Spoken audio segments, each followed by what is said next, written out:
Hola amigos, hoy estamos en un nuevo video y vamos a abrir un juego que en ningún video hemos abierto. Y mirad cómo suena.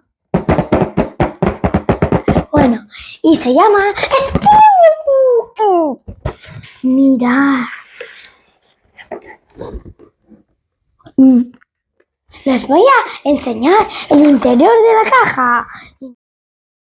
Mirad cuántas formas. ¡Esta está larguísima!